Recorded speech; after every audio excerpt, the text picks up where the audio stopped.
introducing Karen Atkinson. This is Karen. She probably doesn't need this microphone. She's got such a wonderful voice on her.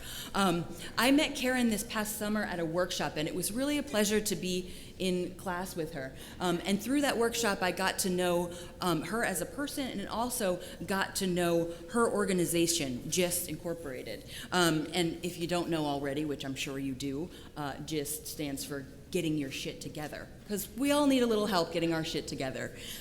Karen is the founder and president of Gyst, and she also teaches at the California Institute of the Arts. She's a maker and is bringing ceramics back to the California Institute for the Arts.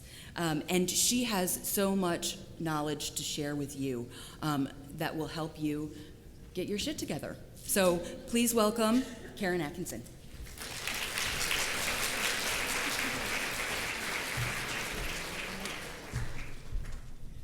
Hello, everybody. I know it's happy hour, and it's so cruel to do a lecture during happy hour, but 5 o'clock is right around the corner. I've been teaching at CalArts for about 30 years, and I recently started a ceramics class 3 years ago with one broken wheel and one dilapidated kiln. It has turned into a huge thing at CalArts now. I have over 40 people in my class, and we're expanding the program, and we actually now have things that work. So I am not traditionally a ceramic artist, but I did start early in my career. My first museum show was giant feminist sculpture when there were very few women that were being shown. It was definitely the dude's world. I'm so happy to see that shift and change. So I've also done a lot of things in the art world. I've curated, I've done exhibitions internationally, I've guest edited publications, I've done a lot of things. So when I started a nonprofit, I was really interested in really helping artists make things work for them. And so instead of writing a Dear John rejection letter, I would always try to give really helpful information back to an artist. So if they'd submitted something for a show or things like that, I got such awful submissions that I started actually producing material.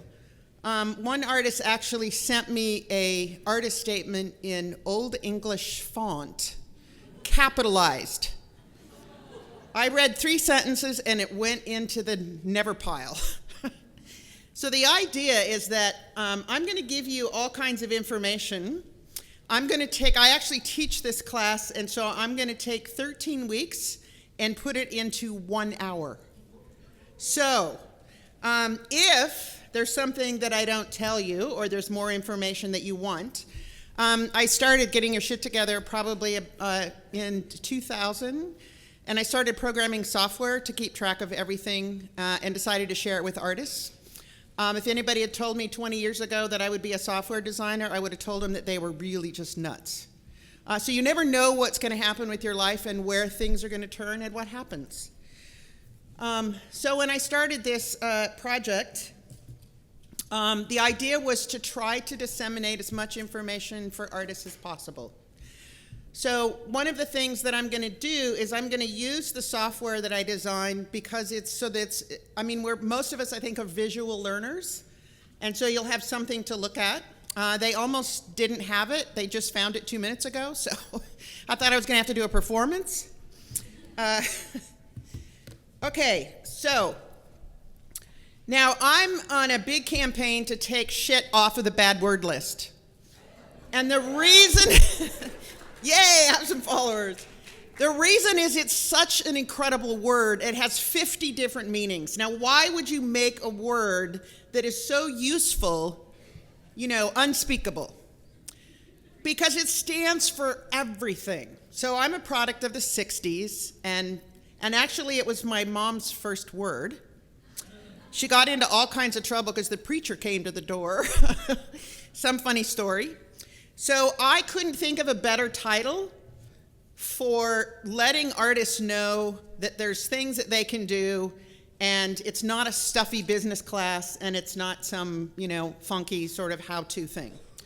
So what I'm going to do is I'm going to go through and talk about a couple of different things that I think would be really smart.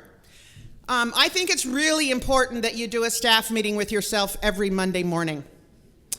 If you have any trouble whatsoever getting things done, prioritizing, having money, being able to develop your work, get things on time, this is a really, really useful thing to do. It means that you can actually, every company, every group, every collaboration, all have staff meetings when you're talking about trying to get things done. So I think this is a really useful tool. I also think that you should be you should be applying to enough things that you're getting rejected all the time. If you're not getting rejected, you're not applying for enough opportunities. So again, rejection is just part of the normal structure of being an artist. And so that should be something that happens all the time. You should also remember that rejection has nothing to do often with your work.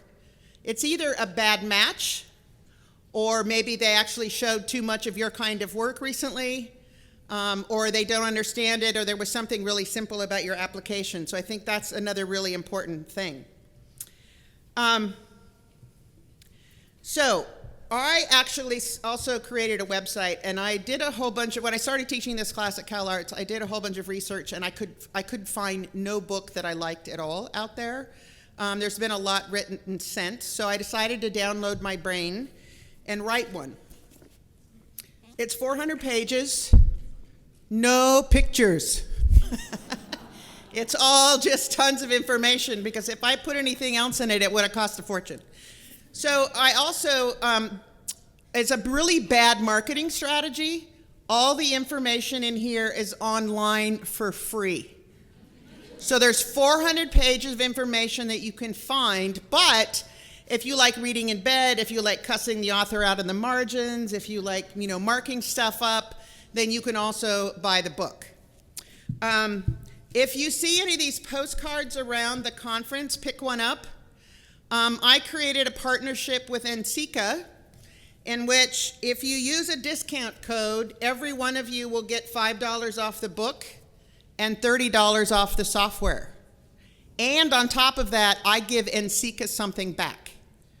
So NCICA gets money back for their future for anything that you do. So that's my quick pitch. And I'll actually have those codes at the end, since I've actually run out of postcards. So if you have one, you're very lucky. I also am announcing today that I've just started a new company as of last week, and it's called digitalmudworks.com. You can actually buy a digital file for 99 cents and go to your school's 3D printer and print out an extruder die, one of hundreds. I've actually made 500 and am testing them. But you could actually just print it out, and within a half hour you can go back to your extruder and plug it in and make some work. So I'm now into the digital field in a couple different ways. Okay, so when I created this software, I also put tons of information in it. So this book is actually in the software as well. These are just some of the categories. I know it's really small, of information that you can actually gain.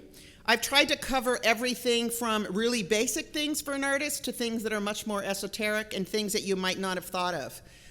For instance, I know every artist I know barters and trades with other artists and collectors and things like that, but nobody really knows the bartering laws.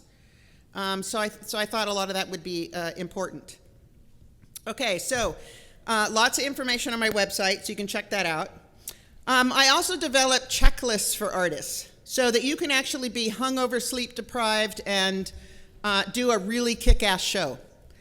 The idea is that the checklist will actually remind you of all the things that you should be thinking about. So I think there's 12 really good questions you should always ask before you ever say yes to a show. I know sometimes we jump the gun and say, oh my God, a show, yes, of course. But we don't necessarily find out what all the financial arrangements are. We don't know who's paying for what. So I started out with things 3 months ahead of time, 6 weeks. Announcement contents, I always get announcements where something's missing, like the opening reception time or something like that. So again, I know that most everybody does things with social media. I would encourage you to also think about the old school postcard trick, because actually that actually works really well. So you can actually just check off all these different things if you're doing a show, including the opening day of the show, the week of the show, during the show, and after the show. And this is also on my website, so you can download it since it's hard to read on here. Okay, the other thing that I've provided is about 13 different contracts for artists. I know that there's a lot of established galleries which will not do a contract with an artist. And so I came up actually with a strategy to get around that. If any of you are thinking about creating a relationship with a gallery and they won't do a contract, one of the things that I recommend is that you tell them you have a really bad memory, and you set an appointment up with them and you ask them everything that you're responsible for as an artist and what they're responsible for as a gallery, so that you know exactly what the parameters are. For every exhibition that you do, this could be really useful. When you're done, especially if you're going to be represented by that gallery, type out a letter that says, according to our meeting on such and such a time, this is my responsibilities and this is yours. And then ask them to respond in writing within 2 weeks if there's anything that's wrong. Most of the issues that I find with artists and gallery relationships is miscommunication. Or people, or a gallery won't tell them who bought the work, or all of that. If you can work those things out ahead of time, that's really useful.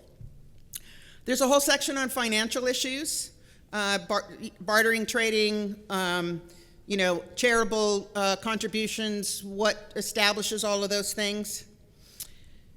One of the things is that when you're applying or trying to get money to do a project, I want to tell you a little bit about a fiscal sponsorship. A fiscal sponsorship is where you as the artist, so let's say you had a rich uncle, and that uncle was willing to put some money towards your art project or an exhibition. If your uncle writes you a check directly, then your uncle cannot take it off his taxes. It's going to an individual. If you as an artist get fiscally sponsored, and what that means is that you find a nonprofit organization that has a mission similar to yours, and they decide to fiscally sponsor you. There's some official programs like Fractured Atlas in New York and the New York Foundation for the Arts. And basically all you do is apply, tell them how you're going to raise the money. They accept you, and then they set up an account so that anybody can write a check to you through that organization, and they get a tax write-off. Almost every single person that donates wants to get something in return. And a tax write-off is one of the easiest, best ways to do that. Once you set up a fiscal sponsor, what's really great about that is that people can send you money, they can get a tax write-off. What they do is they set up an account, and once people write checks to you, you can actually take that money out of the account whenever you need it. So you could use it either as an ongoing thing or a specific project. But once you set that up, you can also get things donated.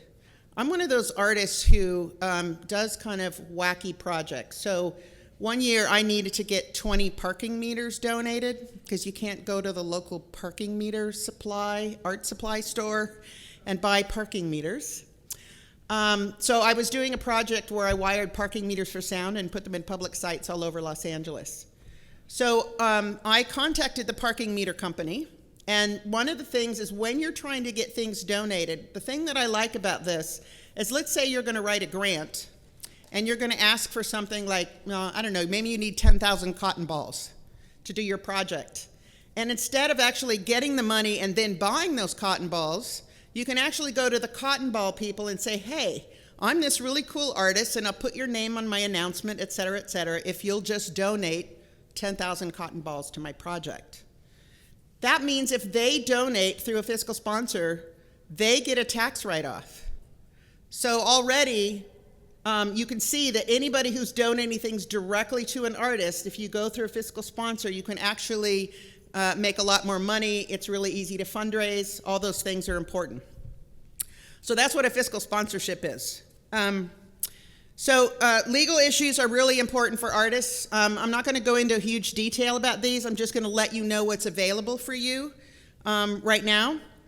The really important thing is that you have to make your work. One of the things that's really interesting when people graduate from school is all of a sudden there's a million things in their life and they're trying to make a living and they're trying to do a lot of different things. Actually, even if you've been out for a long time, it's the same thing. Life really gets in the way. So it's really important for you to make the work. I recommend a couple of things. One, that you take at least one night a week to do what I call the business of art. That could be things like looking for opportunities, getting your images in order, labeling them correctly, working on your website, working on your mailing list, all those kinds of nuts and bolts things that you can't not, that you have to do. The other one is to make sure that you try to spend at least one time a week making your work, even if it's just sitting there staring at the clay in the bag or whatever. As long as you're thinking, that includes making, as far as I'm concerned. So you need to get in the habit of doing that on a really consistent basis so that you're actually making all the time. And one of the reasons that's really important is that when you make, your brain, it opens up a part of your brain that's really interesting. So the more that you make, the more you think, and then the more you think, the more you get done, and the more interesting you are. So just make shit. That's what that boils down to. There's also a lot of places for artists to show work. Artists, I think, those of you who listened to Liz talk last night was really great. I did a TED Talk a couple of years ago about the horizontal versus the vertical artist, and I think there's a lot of different ways to be an artist, and there's a lot of different places to show work. So one of the things that I did is I researched all the different kinds of venues, from museums all the way down to sort of DIY projects. I'm a huge DIY fan. I was always coming up with projects and proposing them to various different organizations and spaces across the country, and they always thought that there was no way I could pull it off. So I always decided that I would do it myself, and I've pulled it off almost every time. One project took me 13 years to get off the ground, and that was when I commissioned artists to make work in slide form, projected them in commercial movie theaters in between the popcorn and trivia slides, back when they had slides and this, those really bad, awful slides. So tenacity is probably the most important art supply that you can have. Again, tenacity is so, so important. Screw the brush, go for the tenacity. Okay, so you can actually look all of these up, and they'll actually explain what to expect from those venues, the pros and cons of those venues, and where to find research on those venues. So again, you can find all this information, but just to let you know that it's actually out there. Okay, one of the most important things that I can tell you is you have to be able to talk about your work.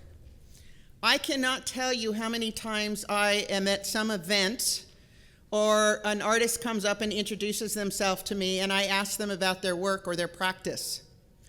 If you tell me that you're a potter, that means nothing. You're all potters, or you're all making stuff, or whatever. It's like saying something to an artist and they say, oh, I'm a painter. Yeah, you and about 50,000 billion other people. That tells me nothing about your practice. What would be much more interesting is if you could come up with a description of who you are as an artist that separates you from every other person. The reason this is really important is that this is how you get stuff. This is how things happen. If you're at an event, or you're at a party, or you're at a lecture, and you start talking to somebody about your work, and it's so interesting, you can always invite them to come to your studio for a studio visit. They can actually come see your work, or maybe you have a show up, and you can invite them to do that. If you say something really benign and not interesting, it's very hard to have a conversation with you about that. So again, I think this is something that you should practice all the time. How can you say something really interesting? So when people ask me about my own practice, I can say things like, well, I make parking meters talk. Well, automatically, that's not the norm, right? And then I can actually kind of explain it from there. Again, how does your work differentiate? So can you say a couple of sentences? So we all know pretty much about the elevator speech. Basically, you're at a party, you're on the 10th floor, you're not too drunk to drive home, you get in the elevator, and there's a curator. You got 10 floors to make an impression. Now, I'm not talking about stalking curators, like getting them in the corner and.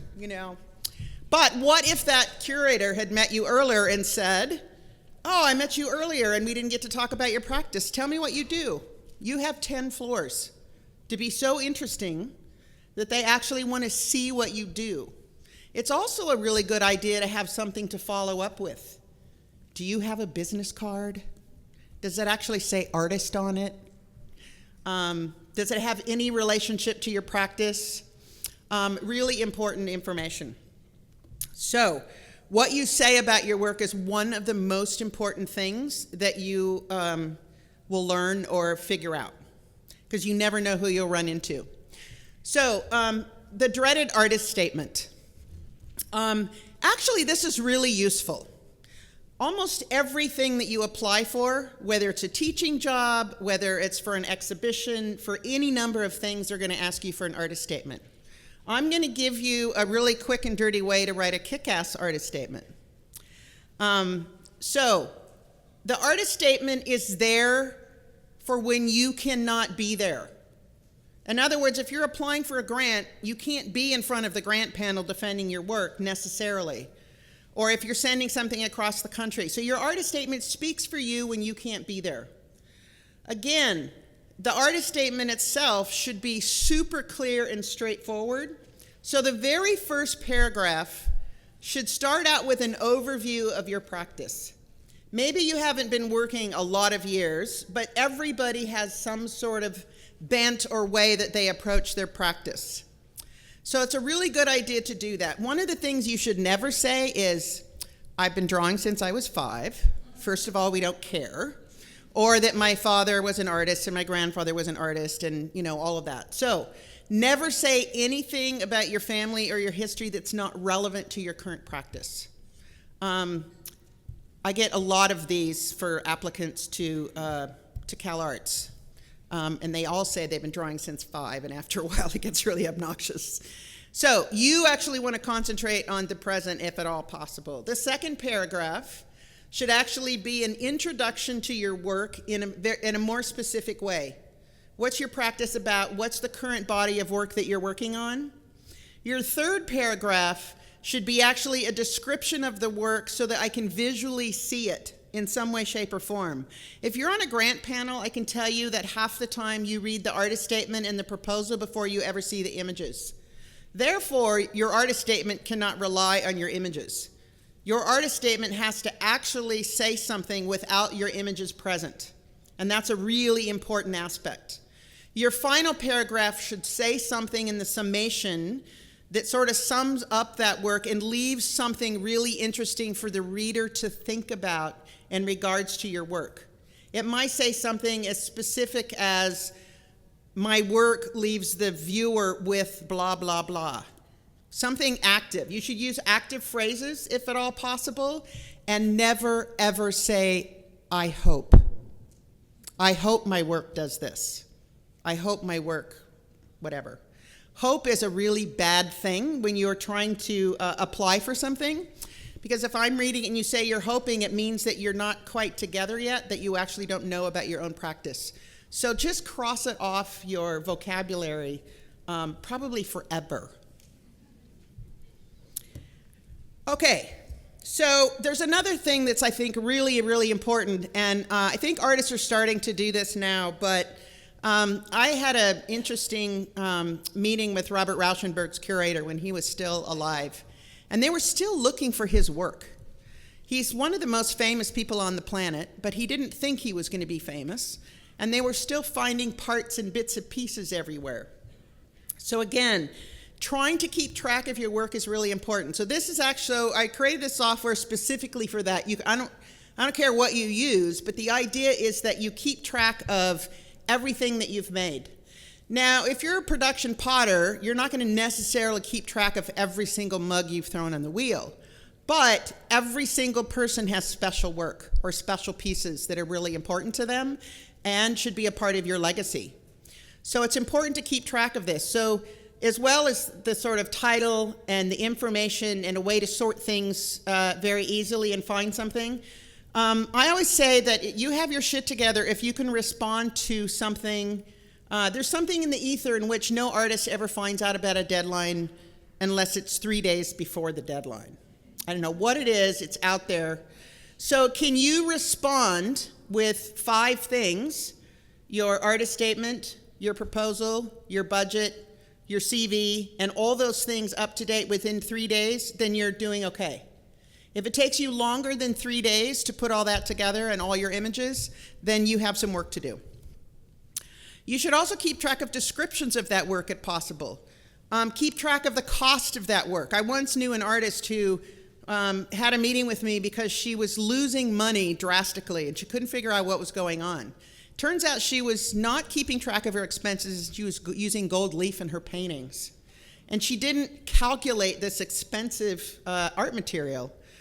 So again, especially if you're going to work with a dealer or a curator or anybody who's going to price work for you will price the work based on the kind of artist you are and the other kinds of work out there, but you don't want to lose your shirt. So the idea is to try to keep track of that.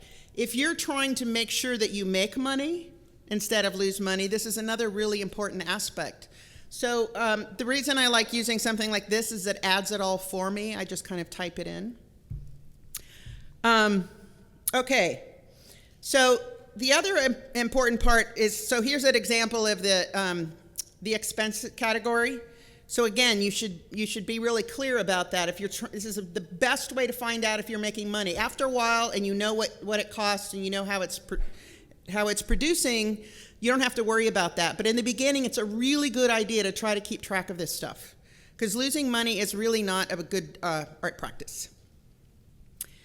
The other thing you can do is you can actually keep track of all the basic information in a work. So you should keep track of who gets what in terms of the price. You can also weigh your work once and never have to weigh it again. I know a lot of artists who get out their bathroom scale all the time and try to figure out what a work weighs and all of that. But if you do it one time, you'll just have to look that up. You should keep track of every exhibition that work has been shown in, because this is what collectors really want to know. It's called the provenance of a work. So you should actually keep track. If you have a particularly important piece and it's in a number of shows, it's not on your resume. Your resume will list the show, but not what work was in that show. So again, this could be really important for collectors. You should also keep track of who your collectors are, if at all possible, and when they change. And then you can update that information as well. So again, another really important part. You might keep track of specific notes about your project. A lot of times if you want to repeat something, I know I'm always telling my ceramic students to write down what they do, and they never do it, ever. They say, look at this fabulous piece that came out of the kiln. Great, how'd you do it? Don't know. So I know it seems like a pain, but sometimes it's really useful. Also, you need to keep track of additions, and this is a little bit different for clay people. But since everybody in here is probably very multidisciplinary, additions are something whereby you need to have an established number. You cannot make 5 of them and they sell out and then you can make 5 more. So additions is a legal kind of element, so you should actually keep track of all of that as well. You should also keep track of every single image per artwork. So you can put as many images as you need per artwork. Now, if I go to your website, and I'm hoping that you all have a website because this is definitely how curators research work. It used to be that a lot of times there were just a lot of, people would call and make recommendations and then do a studio visit. Now when people call me and they ask me, it's like, do you know any artists working in this area? And I'll send them a big list. The first thing they're going to do is they're going to type your name into Google, of course. And if you don't come up in the first 10 pages, they're going to give up. Actually, probably 3 pages. So another really important thing is that if you have images on your website, you need to name them in a conventional way. If you name your images image 1, image 2, image 3, and I'm a curator and I drag them from your website into a special folder of people that I'm researching, and it says image 1, I'm not going to go back to the website and I'm not going to find out who it is. I will probably skip over you. So the way that you name your images is that it's always your last name, underscore, first name, underscore. I put either HR for high res or LR for low res, and then title. Again, if somebody takes your image and does research and it doesn't have your name on it, you've probably lost a really amazing opportunity. So I would start now and try to label all those images in a really consistent way. The other reason is that for whenever you send anything to anybody, you're going to always use a low-res image. Never send a high-res image. So I'm just going to briefly, you might all know this, but I'm going to briefly tell you what the difference is. So a low-res image is 72 dpi and 6 inches on the long side. That's what you email, that's what you send to people most of the time. A high-res image is for print only. Like if you're going to have something printed in a newspaper or a magazine, and that's 300 dpi and 10 inches on the long side. So you should have both. The only reason you need to have a super res image that's much larger is if you're going to print a poster or a mural print. So you actually don't have to keep those really huge raw files on your computer, which takes up a ton of space. So that could actually save you a lot of headache. If you're going to use a database to keep track of your work, you only use low-res images. You never put high-res images because it'll bog it down no matter what database you use. So you always want to have a low-res image. In the background of this software, there's a place for all your low-res images and your high-res images so that you can find them very easily if you needed a print copy. Okay, the other thing that's really important to do is to keep track of where your work is. Is it under your bed? Is it your mom's house? Is it your aunt's house? Is it hanging in the living room? Is it, whatever? Is it in the hall closet? Which storage area is it? Also, what gallery or where have you sent it? So again, there's galleries are notorious for not sending things back on time. So if you keep track of when it's supposed to be returned, you can actually call them up and ask them to get it back to you for your next show. So again, tracking your work and keeping track of where that stuff is really vital, especially if you're going to start having multiple shows. Okay, you also need to keep track of your collectors and all your sales. So again, there's a place for you to keep track and do all your own invoices or receipts or things like that. It's actually, you're supposed to, if you work with a gallery, what's interesting is that you generally can't sell out of your studio. You have to go through the gallery. Even if your gallery keeps track of information, I would keep track of absolutely everything that your gallery also keeps track of, because what happens if the gallery burns down or it closes? I had a very good friend of mine who had a, quote, friend as a gallery dealer, and the guy closed the gallery the day after his last show. He never got his work back. He actually had to go get an attorney, and he lost half his work. So good record keeping is really, really essential. So it's a good way to also keep track of people who have bought your work so that you can actually keep them apprised of what's going on so that they will buy more work. The idea is to keep, what's interesting in the arts is that everybody that you work with, you should think about as a partner or a partnership. If there's a curator, the curator isn't entitled to give you anything. The idea is that you want to create an ongoing partnership where that curator will recommend you for the rest of your life. If you are really awful to deal with, then I can tell you that the art world's very small and curators share a lot of information with each other. Now, again, if you are showing in the gallery world, you definitely wanted to create a condition report for every single thing that you send out. Most work gets damaged on the way back. What happens is that you send work out somewhere and the preparator unpacks it, then they store the materials for a couple of months, and then they have to send it back and they repack it and they do it incorrectly. So the idea that you can send a condition report means that you as the artist won't get stuck with actually fixing the work. So really important that you actually maintain that condition report and get them to sign off on it. This seems like an awful lot of work, I know, but it will also save you lots of headaches and money in the long run. So I created electronic condition reports. So if you can't be there to install your work, I've also created a way for you to actually list everything in your show, list all the components in the show, actually list the installation needs. I once, when I was running a gallery, had an artist that needed a plumber, but he had to guarantee that the pipes would leak. So I had an interesting time calling plumbers, asking them if they would come install something, but they had to guarantee that the pipes would leak. So you never know. You can also have packing instructions. If you do packing instructions once and you create an image with that, you never have to type it in again.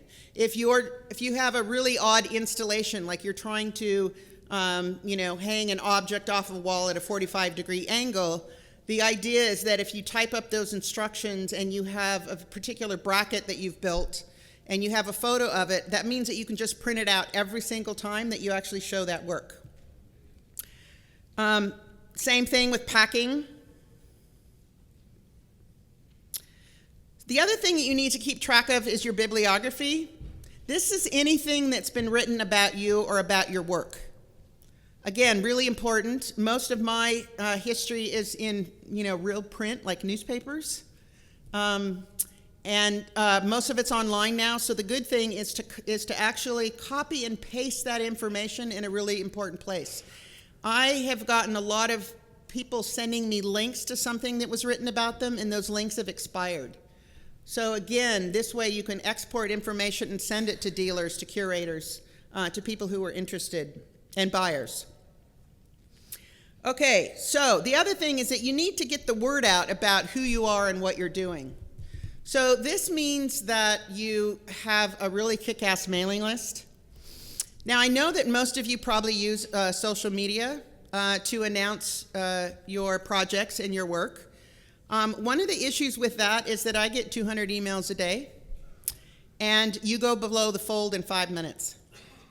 So I would actually start thinking about other ways that you can get information out about your show. I mentioned briefly the idea of the old school method of doing a color postcard that you can actually send to really important people that you really want to be there. Also, think about the announcement and what you send out. How interesting is that announcement? Is it as good as your work? Is it as creative as your work? Instead of just getting an announcement that just has your name and come to my show, I always tell people that you have to make your announcement so compelling that I'm going to drive across town for 20 minutes in the rain in Los Angeles to go to your show. That means that you've done a really kick-ass job about your announcement.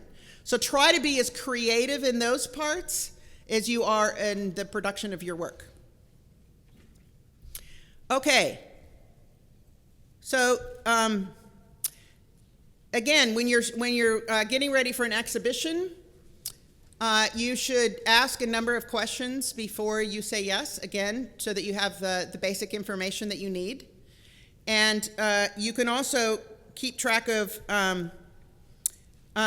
really important information like who to contact, who's the curator, all of those things. Okay, the other thing that's really important is to do a budget for every show that you do. I have met a lot of artists who actually couldn't afford their own show, but they had these really grand ideas. I once met an artist who was going to make 10,000 one-inch paintings in 3 months. And I looked at him and said, have you done a budget for your show, and how long is it going to take? And he came back the next week and he said, well, first of all, it's going to cost me $10,000. It's going to take me 3 years. I said, well, you're not sending the press release out tomorrow, are you? Again, planning ahead, really, really important.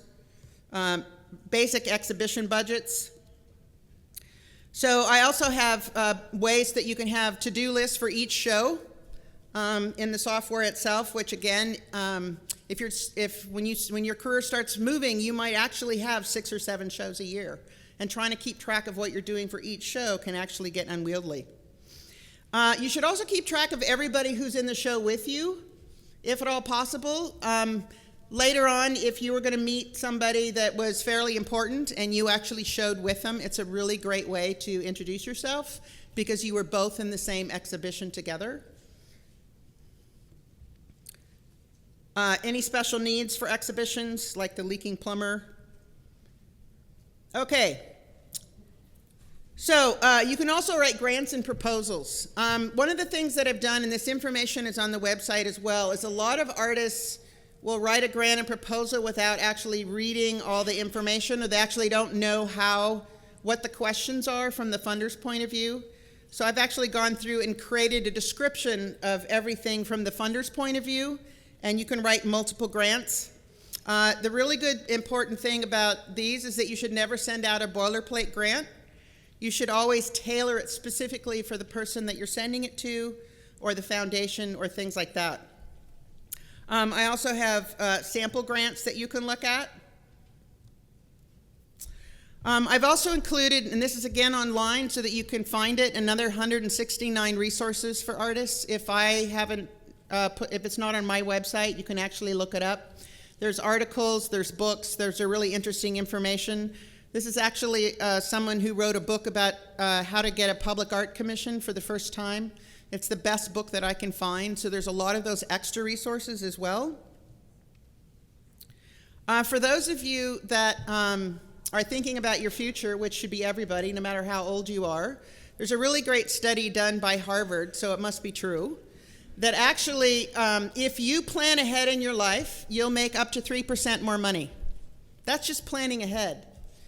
If you write down your goals and your plans, you'll make up to 8% more money. So I think you should just write that shit down.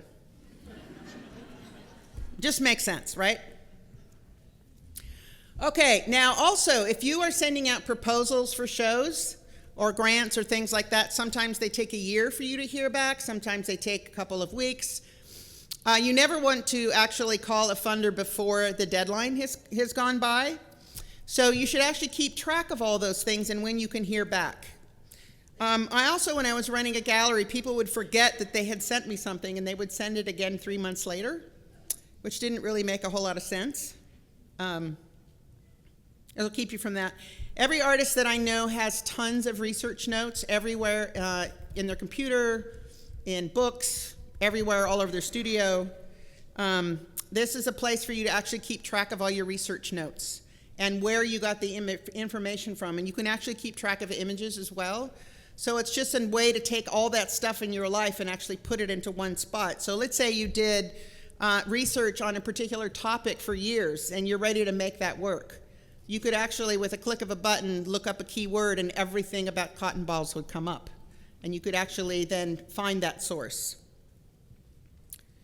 It's really important that you keep track of everything you've ever done. Your CV, now there's a difference between a resume and a CV, which I've been asked a lot about this. A CV is everything in your art life, basically. And whenever you're applying for a teaching job or an art-related gig, you actually usually want to send a CV unless they tell you that you can't. A resume is usually for a job and is usually no more than 2 pages. If you keep track of a CV that has everything that you've done in your life, including those things you no longer want us to know about, it means that when you apply for a grant or an application online, most of the time they only allow you to have 2 pages for a resume. So if you're applying for something and you have a 24-page resume, you have to redo it every single time. If you have a master and you're one of those artists that has a multidisciplinary career, you might have one for public art, one for specific exhibitions, one for something else. So when you go to write grants, it's very, very easy for you to just grab that information and not have to redo it every single time. And that master resume is for historical purposes and for you to remember absolutely everything you've done, because you never know when you're going to have your retrospective, which I'm sure everybody in here will have a retrospective. This is also a place to keep track of supplies. Some artists I know have to have really specific materials on hand at all times if they're going to do a particular process. And also, when you get really highfalutin and have 20 assistants, they'll never order the wrong cadmium red or something. Okay, so also, I run into artists a lot who tell me that they, of course, have their shit together. And I usually ask them a couple questions to find out. But one of the things that I created was a survey that you can actually take online. And it asks you 30 really basic questions of things you need to know as an artist. You can actually go to my website and actually take this for free. And it will actually you can add it up, and it'll actually just let you know the kinds of things that you should know. So it might ask you something really basic about, fundraising, or, researching exhibition sites, or what do you know about writing a proposal, or what do you know about a budget? It's just a good way to figure out what are the things that you don't know so that you can actually look those up. And the good thing about it is that you can actually just go straight onto the site and look that up as well. Okay.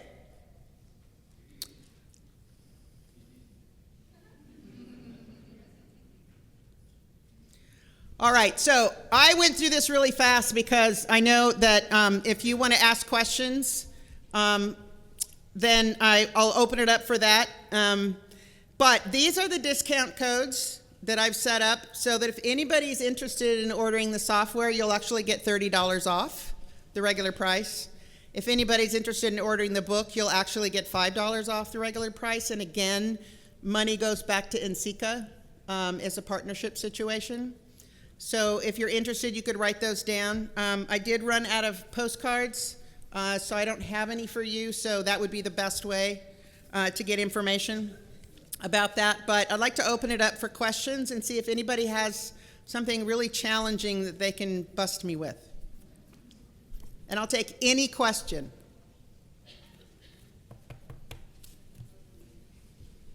Oh, yes. Can you use the mic, actually? So people can hear you. And for those of you who have to take off, thank you.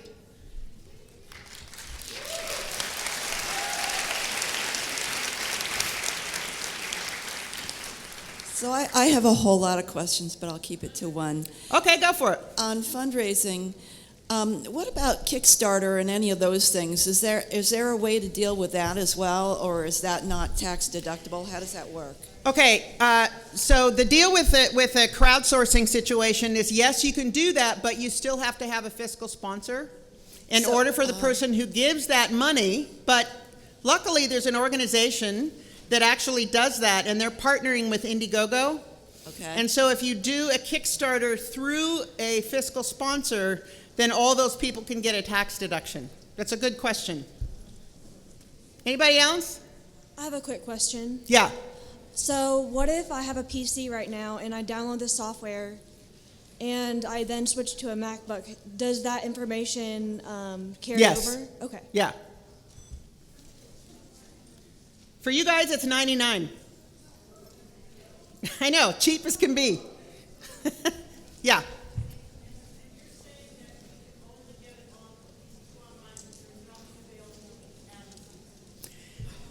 Not officially.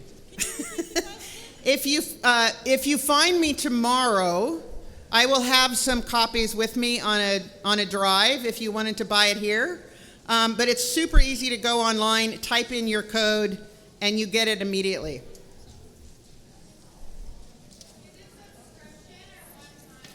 One time you own it, it's on your computer. Yeah. So I know you all have to go. If anybody wants to come up here, I'll stay as long as you want and answer questions for anybody who has important information or questions for me. Thank you, guys.